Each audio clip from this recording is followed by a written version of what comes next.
Good morning, this is Three Clowns, Episode 11, Sunday, April 20th. We had a risk-on rip on Friday. Everything was working. And then Sunday night, the U.S. seized an Iranian ship. Oil shot up 5%, and futures went the other way. So we're opening into that. Ray's guest room has a clock that ticks like it's considering something. It hasn't decided yet. Oh man, morning guys. Tom, I spent 10 minutes in there yesterday just staring at it, and it really does sound like it's judging your life choices before it finally decides to let a second pass.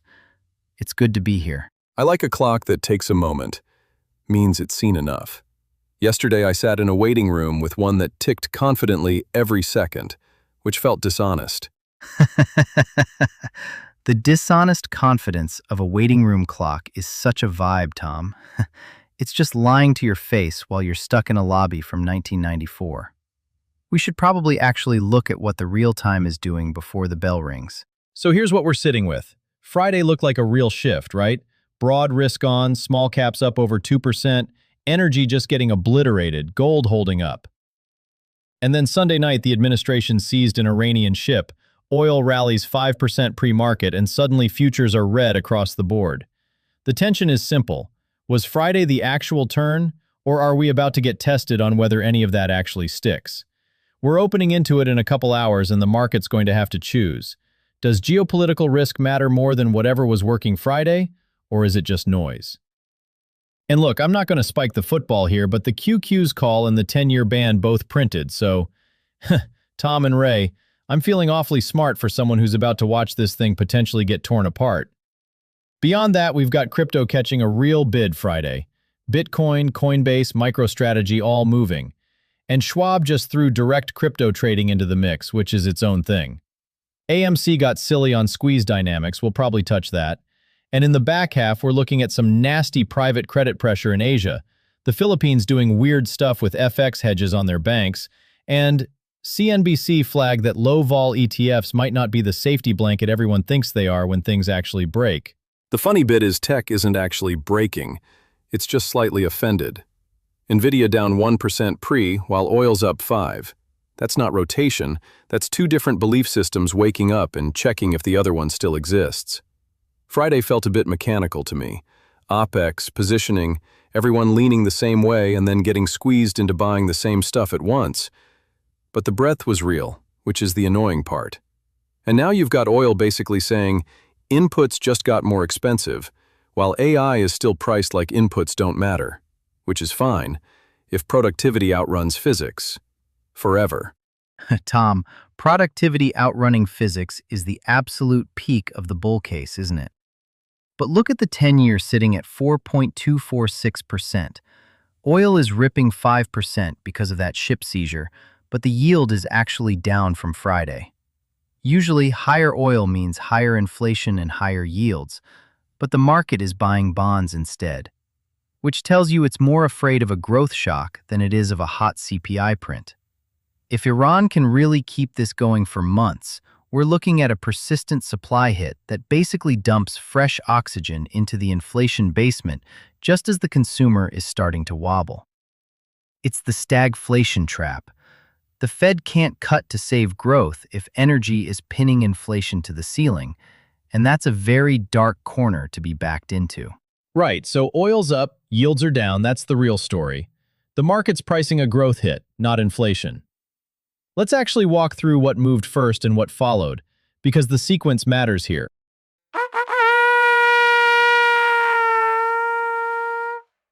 So here's the actual sequence that matters. Friday, energy got absolutely crushed. The energy ETF down nearly 3%, crude down almost 8%, while everything else went the other way. That's the tell. You don't get that kind of divergence on a day when the market's supposed to be risk-on unless something's broken in the demand picture. Positioning rolled, some big energy fund got redemptions, maybe just premium bleed from the week before. But then Sunday night, the administration seizes an Iranian ship. Oil goes up 5% pre-market, and suddenly, we have to answer a real question. Was Friday's energy crash telling us something about the economy, or was it just mechanical? Because if it was mechanical, oil's back and we open higher. If it was real, then this bounce is noise and we're about to walk into a growth scare with energy inputs spiking. The market's already voting. Russell down about 1%, NASDAQ down 67 basis points, which means the yield action Ray just flagged is the tiebreaker. Bonds went up even as oil went up. That doesn't happen unless the market's terrified of recession more than it's scared of inflation. So let's walk through which version of that story actually holds. Oil up 5, Nvidia down 1-2. So the market's just decided energy is temporary and AI is physics now. How many times can that be true before one of them stops cooperating? Tom, if AI is physics, then gravity is about to get real expensive for everyone. But look at those yields. The 10-year is down to 4.246 from 4.309, even with oil ripping 5% higher on the Iran news. That's a massive divergence. It means the bond market doesn't actually care about the headline inflation spike. It's terrified that these energy prices are the final straw that breaks the consumer's back. Okay, so here's where it gets weird. And Ray, this is exactly why I'm not buying Friday as a genuine broadening. You had the Russell up 216, industrials up 187, which on the surface looks like everything's healing at once. But meanwhile, gold's up 133 and silver's up 335 in the same session, and that combination doesn't exist in a real risk-on world. That's not risk appetite is back. That's I'm hedging my bets because I don't know which way this breaks.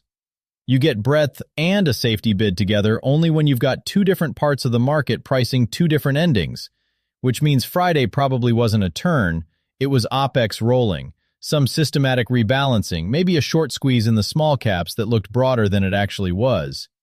And now we've got oil spiking on Iran and bonds still falling, which tells you the market was already skeptical of Friday's breadth story before the weekend even started. AMC up 15.5 on the same day everyone's carefully hedging. That's not risk on. That's people lighting matches in a room they already smell gas in. Thin float, no fundamentals. It only works when liquidity's loose and nobody's checking exits. And meanwhile, bonds are rallying, which is not the same movie. Right, so here's the thing about crypto moving in lockstep with gold on the same day bonds rallied. That's not two different markets anymore. That's institutional capital saying, I don't trust the macro picture enough to pick a lane. Schwab cutting fees to 75 basis points isn't just convenience, it's distribution. It means the plumbing that used to separate real money from crypto money just dissolved. So now when a CIO decides to hedge, Bitcoin sits right next to Treasury bonds in the same allocation menu. The move Friday wasn't crypto's back, it was crypto's no longer weird, which is actually scarier for volatility because it means the next real drawdown drags it down with everything else instead of providing offset. It's funny you say it's not weird anymore, because that's exactly what makes it dangerous.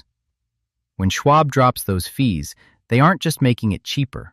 They're hardwiring the plumbing so that the same panicked finger that sells treasuries when inflation prints hot is also hitting sell on Bitcoin. It's not reflecting the problem, it's accelerating it. We're losing the uncorrelated dream in real time, and in a stagflationary shock, that means there's literally nowhere left to hide. So we're sitting here watching the low-vol ETF still holding up fine, but there was literally a CNBC piece yesterday warning that these products become radioactive the moment volatility actually spikes. And that piece ran before Iran blew up the weekend, which means the market was already questioning whether safe even exists at these valuations. It's the same warning we ignore until we can't, and the timing suggests some very smart money was already edging toward the exits before the oil move gave them cover. Ray, you've been digging into the macro side of all this. Take us deeper in Footnotes.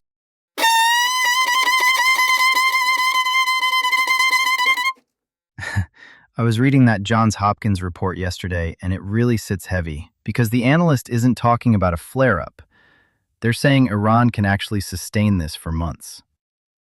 That changes the math entirely for a trader, because a one-week spike in oil is something you can hedge or ignore. But a 6-month grind higher is a structural shift in input costs. Think about it.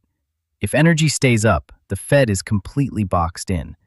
They can't cut rates to save the economy because oil is keeping the CPI print too hot. But they can't stay high because the consumer is already buckling under the weight of these energy prices. That's why those bonds are rallying, even as oil rips. The market is seeing a recession as the only way this ends. And the Hormuz dimension? That's the real plumbing nightmare. We're talking about the primary artery for 20% of the world's oil and a massive chunk of Europe's LNG. If that strait gets disrupted, it's not just about the price of a barrel. It's about container shipping insurance costs skyrocketing and global trade flows literally slowing down to a crawl. And then I see this headline about Asia private credit markets trying to soothe jittery investors with better terms. As if a little FX hedging is going to fix a regional war that chokes off the world's energy supply. So what actually breaks first on the screen? Is it multiples compressing because rates stay high? Or do you start seeing real estimate cuts in the AI names once power and data center costs creep? Which one hits earnings models first? I think the estimates break first, Tom, because these power and cooling costs aren't theoretical anymore. They're hitting the income statement while the revenue from AI is still in the trust us phase. If Nvidia is down 1.2% pre-market, even with the broad market trying to find a footing, it tells you the growth at any price era is hitting a wall of reality. And that reality is spreading. I was looking at the Asia private credit stuff yesterday, and it's a mess, because when you see the Philippines Central Bank basically begging banks to hedge FX, they're admitting they can't defend the local currency against a rampant dollar. It's a classic liquidity trap.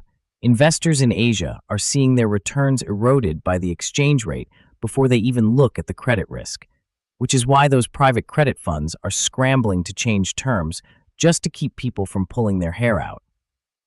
It makes that CNBC piece about low-vol ETFs yesterday feel like a premonition. The idea that these safe ETFs will protect you is hilarious when everyone is crowded into the same 5 factors. If the plumbing breaks in Asia and the AI costs spike, those low-vol wrappers won't be a safety blanket. They'll be a crowded exit during a fire. So Friday energy just got liquidated across the board.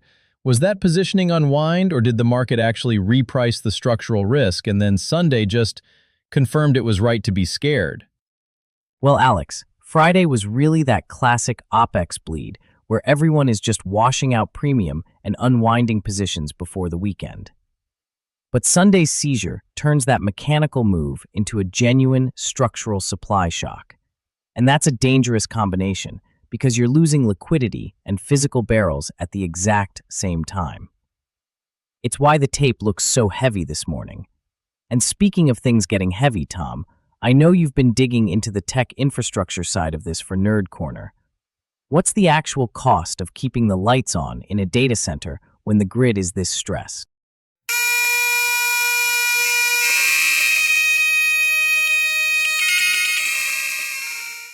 So to reply Ray's question about data centers cost, it's about 4 to 7 cents per kilowatt hour if you planned ahead and signed a long-term power deal, which the big guys did. The problem is the grid doesn't care about your plan. When it tightens, like say oil spikes because we decided to play battleship in the Strait of Hormuz, that marginal power clears at 15 to 25 cents, sometimes higher. So your cost just triples overnight. Which is why Microsoft is out here doing nuclear PPAs. Oil is a headline, AI is a contract. Now, Friday was interesting. You had mega-cap AI holding up like its utilities, just nice, safe, dependable 35x earnings, while semis cooled. And that's backwards. Because the whole stack is one trade. Chips slow, hyperscalers don't get to pretend nothing happened. But the market's doing this thing where it says, no, the top layer is defensive. It's not defensive, it's duration. You're paying today for cash flows 10 years out, which only works if rates stay pinned. So when people say AI held up, what they mean is we're assuming the Fed never flinches. If you're underwriting 35x on 4.29% forever, you're not investing, you're volunteering for the next Fed experiment. Then Schwab comes in, 0.75% crypto trading, and everyone's like, oh, adoption. No, that's plumbing. They just connected crypto directly into the same pipes as equities, margin, collateral. Which means when risk comes out of the system, it all comes out together. The whole uncorrelated asset thing dies the moment your Bitcoin position sits next to your S&P exposure in the same account getting margin called. And you saw it Friday. Bitcoin, Coinbase, MicroStrategy, all moving with equities, not against them. That's the tell. Correlation doesn't break loudly, it just stops doing the thing you bought it for. You're saying the bond market has to keep rates pinned for the math to work, but the 10-year's down to 4.2 while oil's ripping, which usually means the market's pricing a growth stall, not confidence. So is the yield rally actually giving you cover? Because megacap earnings are so durable it's suppressing duration risk? Or is the bond market telling you the opposite, that rates can't stay at 4.29 because something breaks if they do? It's the opposite. Bonds rallying into oil is the market saying growth breaks before inflation finishes the job. Not AI is safe. Yeah, rates come down eventually, but for a bad reason. So your discount rate drops at the exact same time your revenue assumptions do. Cheaper money, smaller earnings. That math doesn't bail out 35x. Ray, if Philippines is already pushing hedges and Asia private credit's wobbling, does this crack in EM first? Or does it come home before anyone can ring-fence it? It's already coming home, Tom. The dollar is the transmission mechanism. When those EM central banks have to defend their currencies, they sell treasuries to get liquidity, which actually pushes our yields up right when the AI trade needs them to stay down. So you can't ring-fence it because their survival mechanism is the exact thing that breaks the math for megacap tech over here. Tom, wrap this up for us. You can lock your power price with a nuclear PPA. You can't lock your cost of money, and that's the one the whole thing is actually built on. If EM has to sell treasuries to survive, yields go up from outside the system while everyone's modeling them pinned inside it. And now crypto sits in the same margin account. So when funding tightens, there's nowhere left to hide. It's one trade, and it only works when nothing moves. All right, calls.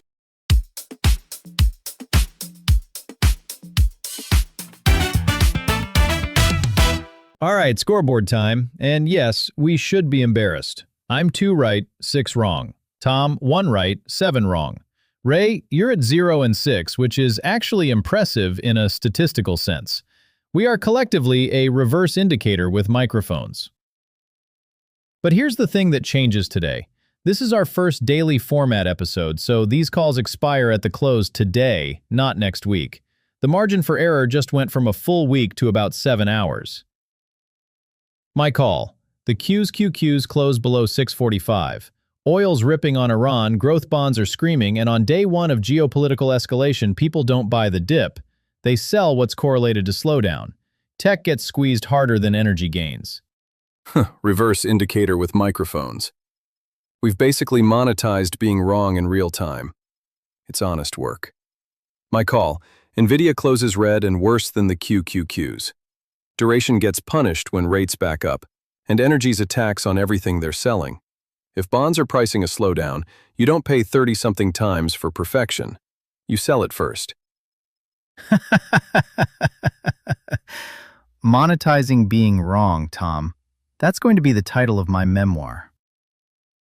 I'm going for the Russell 2000. I think it closes down more than 1.5% today. Small caps have the worst of both worlds right now. They're rate sensitive, and oil is hiking their input costs, and they don't have that AI narrative to protect the multiple. Friday was a mechanical rip, and when the reversal hits, everyone who bought that squeeze is looking for the exit at the same time. Small caps don't have the balance sheet to wait it out. They get sold first and hardest. And in this tape, being small and rate sensitive with no AI story is 3 strikes at once. Tom, quick challenge on the Nvidia call. You're describing 3 dominoes, but are they all required? If rates stabilize or the market decides energy's already priced in, does Nvidia still underperform the QQQs? Or are you just saying the index gets hammered and Nvidia comes along for the ride? Because it's already down over 1% pre-market, are you calling for more from here? Or is the trade half done? It's the open reacting to a headline. The real move is when the size comes in and people realize this isn't a one-day Iran scare. It's a supply risk that lingers. The Microsoft PPA story is fine, just not helpful today when sentiment rolls over and people hit sell. If we're all aligned, and we're all wrong, at least it's efficient. So we've got 3 calls live. QQQs below 645, NVIDIA red and lagging, Russell down more than 1.5. All 3 of us pointing the same direction is either finely coordinated or it's the most dangerous reverse signal we've ever produced. Find out at the close. If you want to follow along, you can find us on Spotify, Apple Podcasts, Amazon Music, YouTube, TikTok, and X. We're 3 clowns. We'll be back tomorrow morning.